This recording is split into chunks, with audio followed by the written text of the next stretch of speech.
오순절날 성령님이 임하셨습니다. 성령님이 임하셔서 성령의 사건이 일어났습니다. 그러나 그 사건을 받아들이기 어려워하는 사람, 의심하는 사람, 심지어는 조롱하는 사람들까지 있었습니다. 그 사람들에게 하나님은 친히 말씀하시기 시작했습니다. 베드로를 통하여 설교하셨습니다. 그런데 이 설교는 베드로의 설교가 아니었습니다. 인간은 결코 이런 메시지를 만들어낼 수 없기 때문입니다. 이 설교는 하나님의 설교였고 성령님이 친히 하신 설교였습니다. 이 성령님이 친히 말씀하실 때 그 말씀을 듣는 사람들은 마음에 큰 충격과 감동을 받았습니다. 그들의 충격과 감동을 받은 사람들의 첫 번째 반응은 마음이 찔린 것입니다. 그들이 이 말을 듣고 마음에 찔려. 그 사람들은 왜 마음이 찔렸을까요? 두 가지 이유가 있습니다. 첫째, 성령을 모독하며 성령을 슬프게 하고 거슬렸던 것 때문에 마음이 찔린 것입니다. 우리도 생각해 보십시오. 우리가 예수님을 비방하고 예수님을 욕하고 거슬렀는데 어느 날 그 주님이 내 앞에 나타나셔서 규호야 규호야 네가 어찌하여 나를 비난하느냐, 나를 이렇게 아프게 하느냐 이런 말씀을 들려주신다면 우리가 얼마나 충격을 받고 마음에 칼로 베임 것 같은 그런 마음의 찔림을 받지 않겠습니까? 이 사람들도 마찬가지였습니다. 성령을 인정하지 않고 성령을 모독하고 성령을 비웃었던 것 때문에 그들의 마음이 찔린 것입니다. 마음이 찔린 것은 또 성령을 직접적으로 모독하지 않았어도 성령님을 슬프게 해드렸기 때문입니다. 우리는 내가 하나님을 직접 모독하고 하나님을 비난하지 않았으면 내가 하나님을 언제 모독했냐, 내가 성령님을 언제 비판했냐 이렇게 생각할 수도 있습니다. 그러나 여러분, 집안에 아버지가 있는데 아버지를 아버지로 대우하지 않고 아버지의 말을 전혀 듣지 않고 완전히 무시하고 뒷봉화만 그냥 논다면 그것처럼 아버지를 슬프게 하고 실제적으로 무시하는 것은 없을 것입니다. 마찬가지입니다. 오늘날 우리의 문제는 하나님을 믿지 않는 것이 아니라 하나님을 하나님으로 믿지 않는 것입니다. 오늘 우리가 하나님의 마음을 슬프게 하고 성령님을 슬프게 하고 모독하는 것은 우리가 직접적으로 말과 행동으로 하나님을 모독하고 슬프게 할 뿐만 아니라 성령님을 성령님으로 인정하지 않고 우리 마음에 그분을 모셔드리지 않고 그냥 아버지를 저 옆집 아저씨처럼 뒷방 늙은이처럼 취급하는 것처럼 하나님을 취급하는 데 있습니다. 여러분, 하나님을 하나님으로 믿을 수 있기를 바랍니다. 두 번째, 그들의 마음이 찔린 이유는 십자가 때문이었습니다. 그때까지 그들은 예수님을 자기가 십자가에 못 박았다고 생각하지 않았습니다. 예수님을 십자가에 못 박은 건 빌라도였고 로마 군인이었고 대제사장과 같은 종교 지도자들이라고 생각했습니다. 그러나 성령의 말씀이 비수처럼 좌우의 날선검처럼 그들의 심장에 꽂혔을 때 성령은 바로 너희가, 빌라도가 아니라 그 로마 군인이 아니라 대제사장들이나 종교 지도자가 아니라 바로 네가 예수를 십자가에 못 박았다고 말씀하셨습니다. 그들 중에는 이런 생각을 한 사람도 있었을 것입니다. 나는 그때 그 자리에 있지도 않았는데, 나는 그때 로마에 있었는데, 나는 그때 이집트에 있었는데, 2000년이 지난 오늘에도 우리는 이런 생각을 하기 쉽습니다. 2000년 전에 나는 태어나지도 않았는데 예수님께서 나를 위하여 십자가에 못 박아 돌아가신 것은 내가 알고 믿지만 내가 직접 못 박은 것은 아니지 않나. 그러나 성령님은 베드로의 입을 통해서 아니다, 2000년 전에 그들이 아니라 빌라도가 아니라 대제사장이 아니라 바로 네가, 바로 너희가 예수를 십자가에 못 박았다고 말씀하셨습니다. 여러분, 예수님을 남들이 못 박았다고 할 때는 우리 안에 통곡이 터져 나오지 않습니다. 우리 안에 통곡과 자복의 눈물이 터져 나오지 않습니다. 그러나 그 예수님을 십자가에 그렇게 잔인하게 못 박은 게 바로 나라는 것을 깨닫게 되면 문제는 달라지는 것입니다. 우리는 십자가 앞에서 통곡하지 않을 수 없습니다. 우리는 십자가 앞에서 눈물 흘리지 않을 수 없습니다. 우리는 십자가 앞에서 비로소 내가 죽는 경험을 하게 되는 것입니다. 오늘날 우리의 비극이며 교회의 비극이 무엇이라고 말씀드렸습니까? 대가를 치르지 않는 값싼 감상주의. 십자가 고난, 나의 죽음은 거부한 채 구원과 부활, 이 세상의 기쁨과 평화만 받으려는 축복주의라고 말씀드렸습니다. 여러분, 십자가 없이 어떻게 부활이 있을 수 있겠습니까? 여러분, 내가 죽지 않고 어떻게 다시 살 수 있겠습니까? 여러분, 십자가에 죽어야만 다시 사는 것입니다. 여러분이 십자가에 죽어야만 다시 살고, 여러분이 십자가에서 자기를 부인해야만 여러분의 질병이 치유함을 받고, 여러분의 문제가 치유함을 받고, 여러분의 마음의 한과 슬픔이 할렐루야 치유함을 받게 되는 것입니다. 이 성령의 음성, 하나님의 말씀을 들은 사람들의 두 번째 반응은 어찌할 거였습니다. 그들이 이 말을 듣고 마음에 찔려 베드로와 다른 사도들에게 물어 이르되 형제들아 우리가 어찌할 거 하거늘. 여러분, 어찌할 거라는 말의 뜻은 무엇입니까? 이것은 나의 정체가 드러났다는 뜻입니다. 더 이상 숨길 수 없다는 뜻입니다. 여러분, 돈이 있는 사람은 어찌할 거라는 말을 잘 하지 않습니다. 돈이 바닥나야 어찌할 거 합니다. 은행에 돈 몇 푼만 있어도 얼마나 목이 뻣뻣한지 모릅니다. 아파트 몇 채만 가지고 있어도 얼마나 목에 힘을 주고 다니는지 모릅니다. 건강한 사람들도 어찌할 거라는 말을 잘 하지 않습니다. 내가 건강하고 사지육신이 멸정한데 어디 가서 뭘 해도 못 사냐라고 얘기합니다. 배경이나 학벌이 좋은 사람, 직업이 좋은 사람도 어찌할 거라는 말을 잘 하지 않습니다. 사람들은 돈이 무너지고 건강이 무너지고 배경이나 지위가 무너질 때, 모든 것이 무너질 때 비로소 어찌할 거라고 이야기합니다. 여러분, 집중해서 들으셔야 합니다. 그래서 하나님도 답답하신 것입니다. 이 어찌할 거라는 고백까지 가야 되는데 가지 않으니까 어쩔 수 없이 자꾸 빼앗으시는 것입니다. 하나라도 남아 있으면 그 말을 고백하는 데까지 가지를 않으니까. 그러니까 하나님도 답답하신 것입니다. 갖고 있는 것을 자꾸 빼앗으시는 것입니다. 모세가 바로 그런 경험을 한 사람이었죠.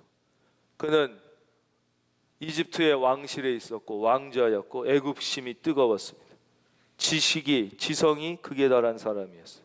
그러나 그 결과 그는 그 애국심으로 살인까지 했고 40년 동안 살인자로 쫓겨나서 광야에서 말 못하는 짐승들과 함께 살아야 했습니다. 그러나 그 시간은 헛된 시간이 아니었습니다.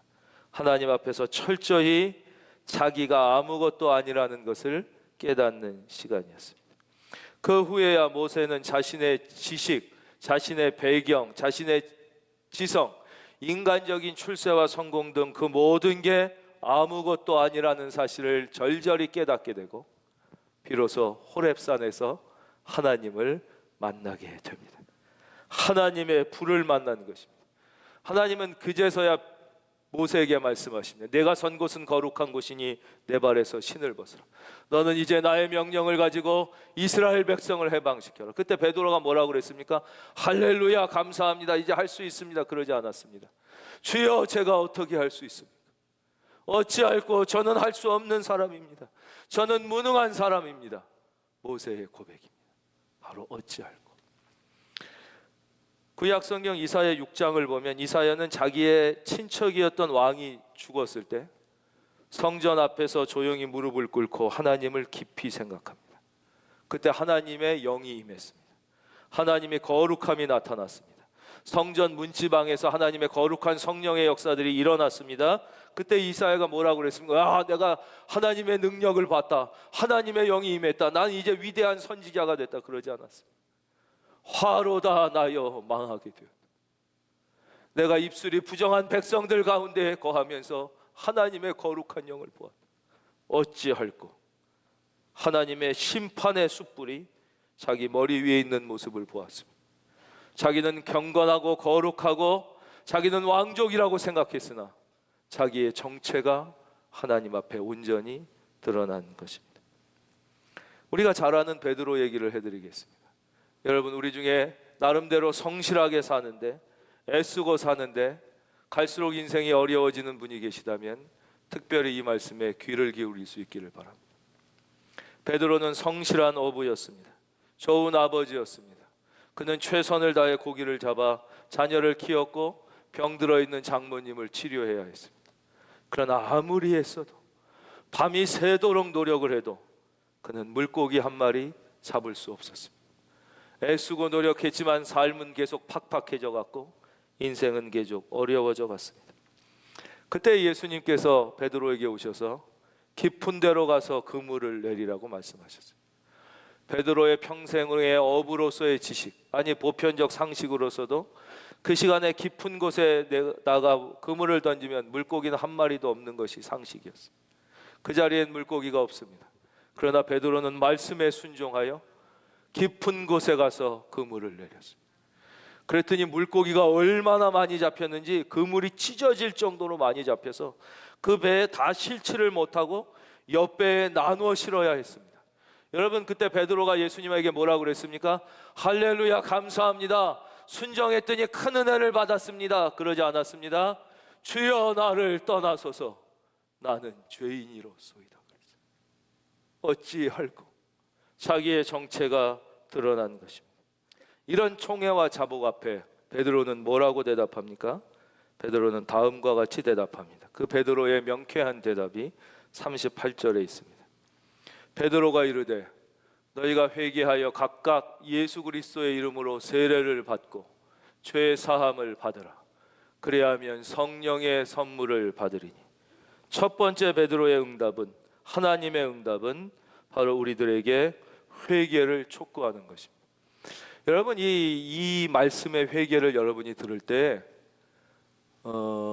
따뜻한 회개를 여러분이 좀 느끼셨으면 좋겠어요.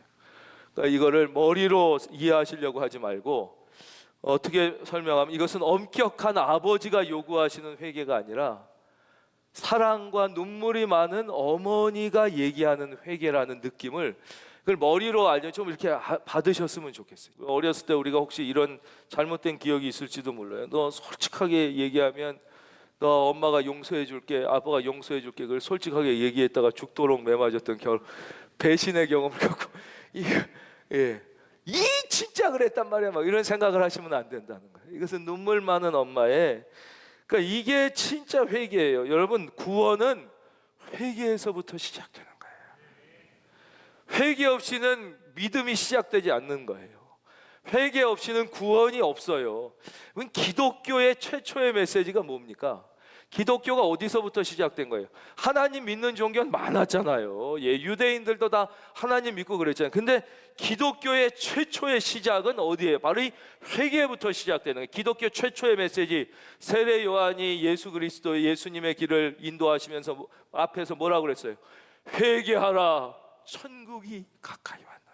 여기서부터 기독교가 기독교 최초의 메시지는 회개예요. 예수님이 오시자마자 말씀을 증거하시면서 했던 첫 번째 메시지가 뭐예요? 회개하라, 천국이 가까이 왔느니라, 그런 거예요. 회개 없이는 기독교가 없는 것이에요. 회개 없이는 구원이 없어요. 회개 없는 구원이 없어요. 회개 없는 성령의 임재는 없어요. 십자가 없이 부활이 있을 수 있겠습니까? 고통 없이 영광이 있을 수 있겠습니까? 고난을 통과하지 않고 축복이 있을 수 없듯이 회개에서부터 비로소 신앙은 시작되는 거예요. 회개 없는 구원은 구원도 아니고, 그것은 성령의 역사도 아니고, 회개 없이 받은 건 은혜도 아니에요. 여러분에게 진정한 회개가 있기를 바랍니다. 두 번째 베드로는 회개하고 예수의 이름으로 세례를 받으라고 했습니다.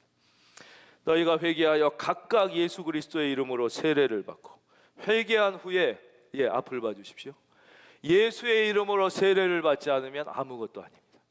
세례란 무엇입니까? 회개를 다시 한번, 회개는 마음으로 이제 잘못했다고 그러고 눈물만 흘렸다고 회개가 되는 건 아니에요.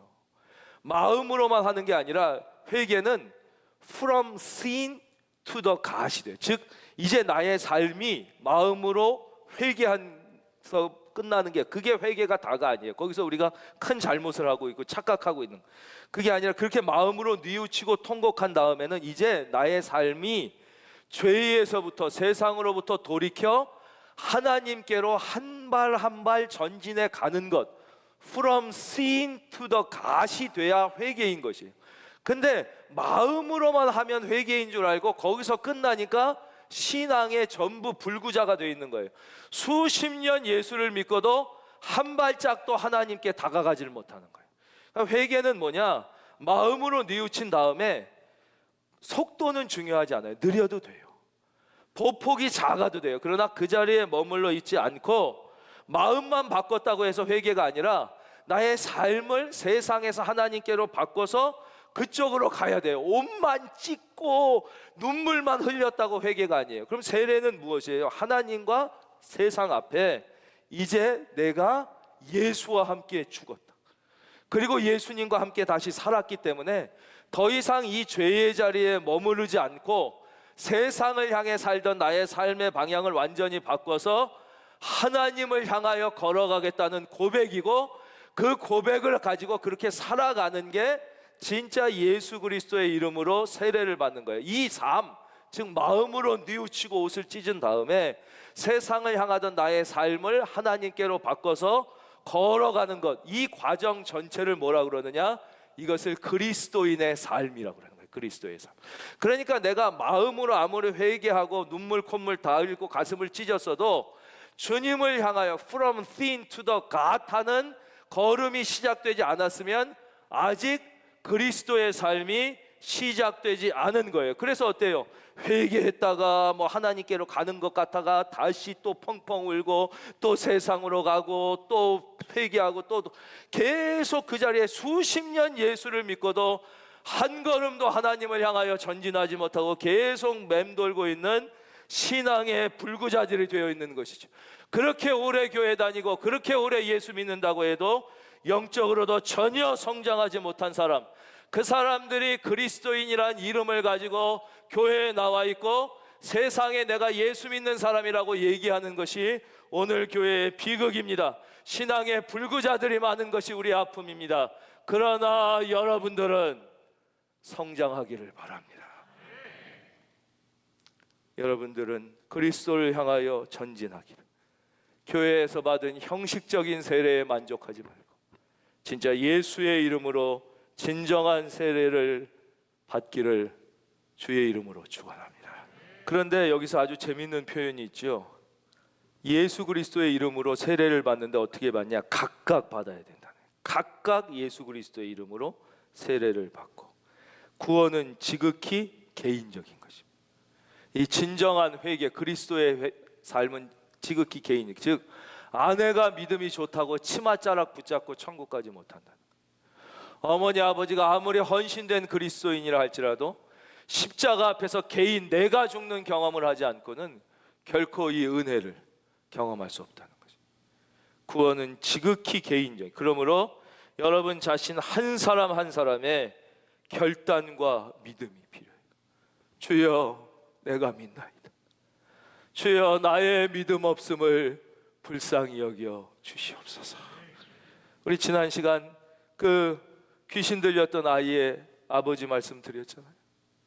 문제는 자식에게 있었던 게 아니라 너에게, 부모에게 있었던 거죠.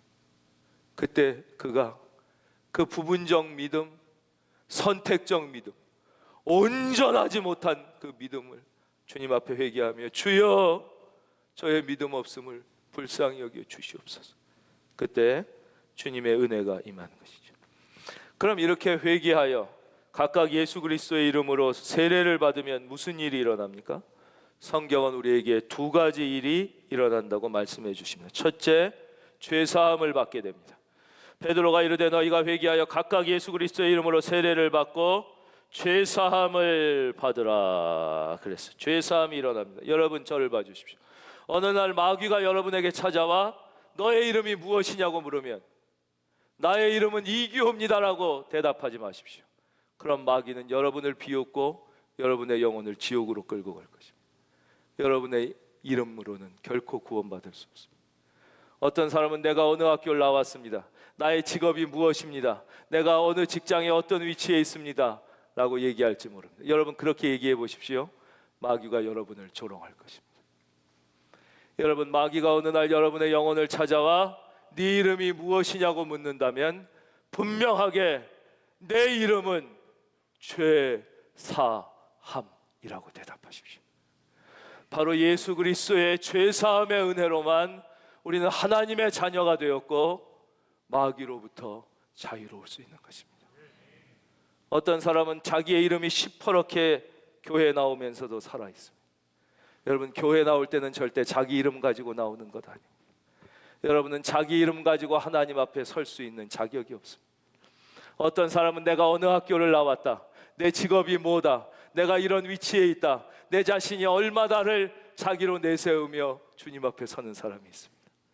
여러분, 주님 앞에 나올 때는 오직 하나, 십자가 공로 의지하여, 할렐루야, 속죄함 속죄함 주 예수 내 죄를 속했네, 할렐루야. 우리가 속죄함은 얼마나 그 찬양을 많이 불렀습니까? 여러분, 죄사 속죄합니다. 우리 한번 고백해 보겠습니다. 내 이름은 죄사합니다. 우리 가정에서 방송으로 예배드리는 분도 우리 한 번 더 하겠습니다. 내 이름은 속죄합니다. 오늘날 교회의 문제, 오늘날 그리스도인의 문제는 자기가 죽지 않고 그리스도의 이름으로 세례받지 않고 죄사함 받지 않고 교인이 되는 데 있습니다. 그리고 교회에 나와서 그리스도의 이름으로 사는 것입니다. 여러분의 이름으로는 교회에 나올 수 없다고 다시 말씀드렸습니다. 내 학력, 내 지식, 내 직업 가지고는 하나님 앞에 설 수 있는 사람이 아무도 없습니다. 오직 예수 그리스도의 보혈, 죄사함의 공로로만. 여러분 꼭 기억하시기를 바랍니다. 두 번째, 오늘날 교회 성도님의 또 하나의 중요한 문제는 성경에 관한 지식이 부족하거나 제자 훈련을 제대로 받지 못했거나 봉사와 헌신이 없는 것이 아닙니다. 구원에 대한 확신이 없는 것입니다. 여러분에게 구원에 대한 확신과 기쁨이 회복되기를 바랍니다. 아직 그 구원에 대한 확신과 기쁨이 없는 사람에게는 여러분 회개하여 예수 그리스도의 이름으로 진정한 세례를 받고 여러분의 영혼이 구원받은 확신과 기쁨을 누리게 되기를 바랍니다. 내가 죄사함 받았다는 이 확신, 이것이 인간의 가장 본질적인 행복의 시작입니다. 두 번째, 회개하여 예수 그리스도의 이름으로 세례를 받으면 어떻게 됩니까? 오늘 성경 말씀에는 이렇게 되어 있습니다. 성령의 선물을 받게 된다는 것입니다. 근데 조금 성경 옛날 오래된 성경을 가지고 계신 분은 여기가 그렇게 번역이 되어 있지 않고 성령을 선물로 받으리니 이렇게 된 성경책을 가지고 계신 분도 계실 것입니다. 그래서 새 번역에는 성령의 선물 이렇게 되고 거기 보면 조그맣게 글씨가 써 있고 밑에 각주로 성령을 선물로 이렇게 되어 있습니다. 이 말씀의 의미는 둘 다입니다. 즉 우리가 회개하여 예수 그리스도의 이름으로 세례를 받으면 죄사함을 받고 성령을 누구든지 차별 없이 성령을 선물로 받게 되는 것입니다. 이 성령을 선물로 받는다는 것은 또 동시에 성령이 임하게 되면 성령의 선물, 이것을 우리는 성령의 은사라고 하는 거예요.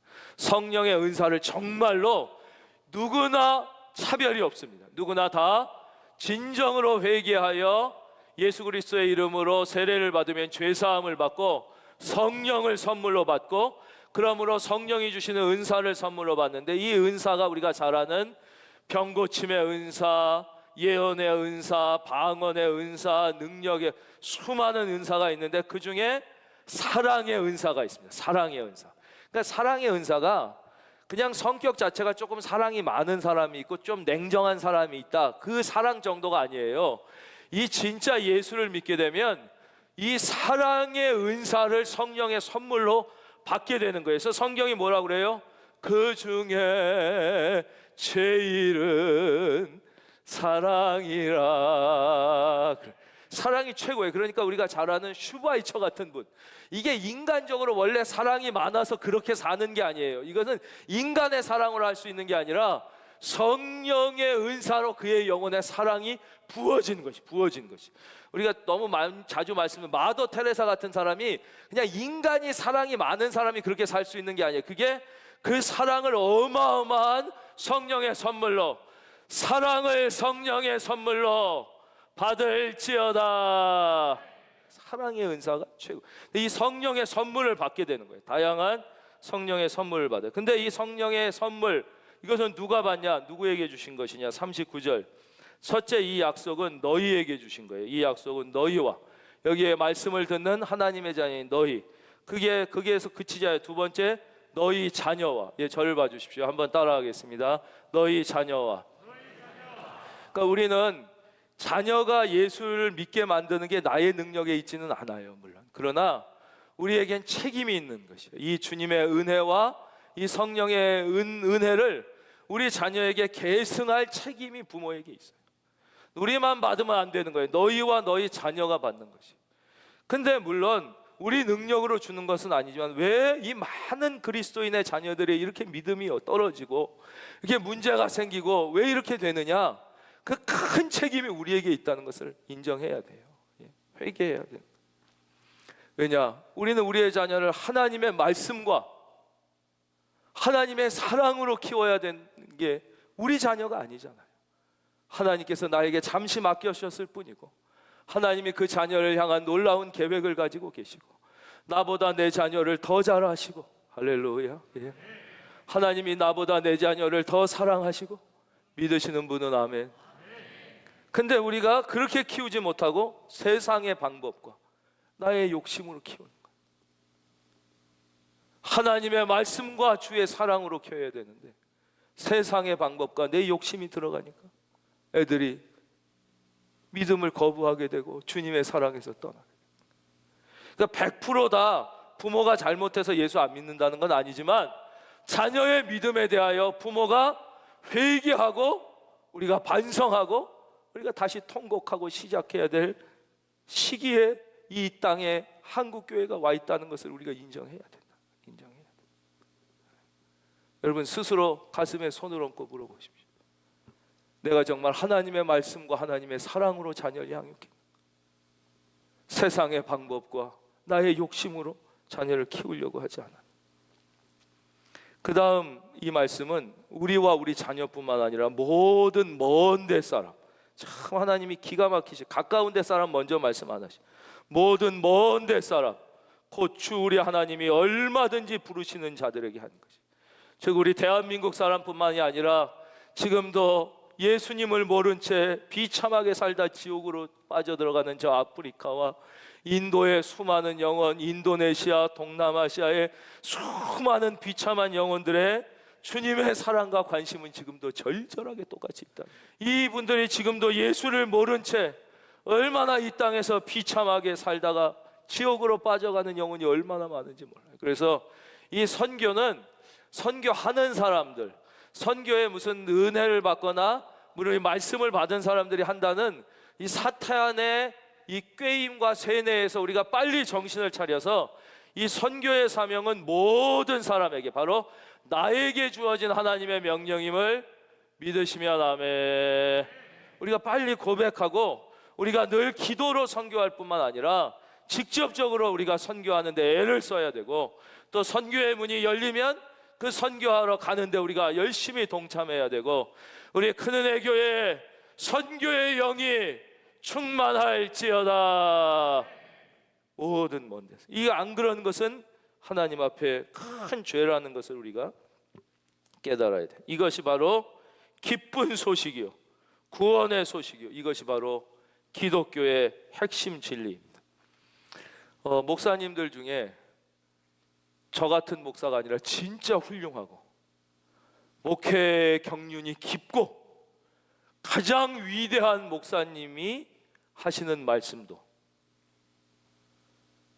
아무리 성경을 깊이 연구해서 성경과 신학 지식에 최고 통달한 신학자가 하는 강의도, 전 세계의 수많은 문화권에 다니며 수많은 언어로 복음을 증거한 선교사가 하는 말이라 할지라도 누가 하더라도 기독교의 핵심 메시지는 딱 하나입니다.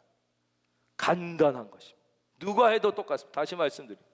아무리 영성이 지극히 깊고 위대한 목사님이 하는 말씀이라 할지라도 성경의 모든 지식에 통달하고 신학 지식의 극에 다른 신학자가 하는 말이라 할지라도, 전 세계 모든 나라에 다니며 모든 문화권에 각기 다른 언어로 선교한 선교사가 있다 그럴지라도 기독교의 핵심 메시지는 딱 하나: 회개하고 예수 그리스도의 이름으로 세례를 받으면 죄사함을 받고 성령을 받아 능력 있는 그리스도인이 된다. 이거 하나. 누가 얘기해도 기독교의 핵심 진리는 똑같다. 회개하고 예수 그리스도의 이름으로 세례를 받으면 죄사함을 받아 하나님의 자녀가 되고, 성령을 선물로 받아 능력 있는 그리스도인으로 살게 된다는 것입니다. 여러분, 가가와 도요 있고 목사님 잘 아시죠? 이 말씀만 해드리고 말씀 맺겠습니다. 이 설교 다 끝난 시간에 뭐 또 시작하시다 그러지 마시고, 이분은 일본의 큰 해운업을 하던 귀족 집안에 태어났습니다. 그렇게 자기가 그 자녀로 태어난 줄 알고 살았는데, 사실 이분의 생모는 기생이었습니다.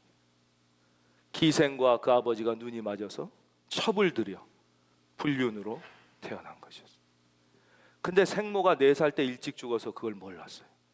그리고 그 본처가 자기를 키워주니까 그분이 어머니인 줄 알고 살다가, 얘가 어느 날 자기의 생모가 기생이며 자기는 그 아버지가 기생을 첩으로 들여 불륜으로 태어났다.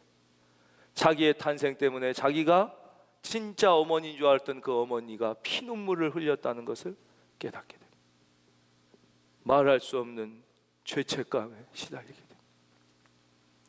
나의 탄생 자체가 비극이고 죄에 의하여 태어났고, 내가 태어나서 어머니가 그 마음을 숨기면서 그렇게 나를 볼 때마다 그걸 생각하며 비참하게 자기를 키웠다는 것을 생각하면서 얘는 학교도 더 이상 다니지 못했습니다. 심각한 마음의 죄책감으로 괴로워하며 하루하루를 보내고, 그날도 집 앞 골목에서 시리 한 채 주저앉아 있는데 어느 사람들이 가면서 이상한 소리 하는 것을 듣게 됩니다. 그분들은 전도하던 사람이었습니다. 누구든지 예수 그리스도를 믿고 회개하면 죄사함을 받고 하나님의 자녀가 되어 새로운 삶을 살게 된다는 이야기였습니다. 그 이야기를 듣자 이 어린 소년의 귀가 번쩍 트였습니다. 도저히 믿을 수 없는 이야기였습니다. 그래서 그 전도하는 사람들을 쫓아가서 다시 물었습니다. 당신 지금 뭐라고 그랬습니까? 누구든지 주 예수를 믿으면 죄사함을 받고 하나님의 자녀가 돼 새 생명을 얻어 새 삶을 산다고 그랬습니다. 그 말이 진짜입니까? 진짜이죠. 누구든지, 그 말이 진짜입니까? 진짜입니다. 저 같은 첩의 자식도, 저 같은 기생의 자식도 진짜 누구든지 예수만 믿으면 죄사함을 받고 하나님의 자녀가 된다는 것이 사실입니까? 사실입니다. 성경에 분명히 그렇게 써여 있습니다. 그렇다면 나도 예수를 믿겠습니다. 그렇다면 나도 이제 예수를 믿어 더 이상 첩의 자식이 아니라 하나님의 자녀로 한번 살아보고 싶습니다. 그는 그렇게 결심하고 그 순간 예수 그리스도를 구주로 영접하게 됩니다. 이분이 여러분이 잘 아는 살아있는 일본의 양심이라고 불렸던 가가와 도요이코 목사입니다. 여러분, 2차 세계대전 직후 일본에 대한 미국인의 감정은 극도로 나빴습니다. 일본의 진주만 폭격과 태평양 전쟁, 일본인에 대한 미국인의 그 증오의 감정이 어떻게 이렇게 바뀌었는지 아십니까? 타임지에서 커버 스토리로 가가와 도요이코를 달았습니다. 살아있는 일본의 양심. 우리는 이 사람 때문이라도 일본을 용서하지 않을 수 없다. 이분이 바로 2차 세계대전 한일 합방 이후 최초로 한국을 방문하여 공식적으로 대한민국 국민 앞에 일본의 조선 침략을 무릎 꿇고 사죄했던 위대한 일본인 가가와 도요이코. 자기 혼자의 삶도 살아나지 못하던 사람, 이분으로 인하여 수많은 노숙인들과 빈민들과 술집 여자와 창녀들이 새 삶을 얻고 새로운 인생을 살게 되는 새 생명을 얻게 된 것입니다. 여러분, 이것은 사람의 이야기가 아니라 성경의 약속입니다. 하나님의 약속입니다. 누구든지 마찬가지입니다. 여러분에게 다시 처음으로 돌아가서 회개하고 진짜 예수 그리스도의 이름으로 세례를 받고 죄사함의 간격을 회복하고 성령을 선물로 받아 능력 있는 그리스도인으로 살아가는 은혜가 모두에게 있을지어다. 이번 한 주 그 감격으로 새롭게 새로운 인생을 시작할 수 있기를 주님의 이름으로 축원합니다.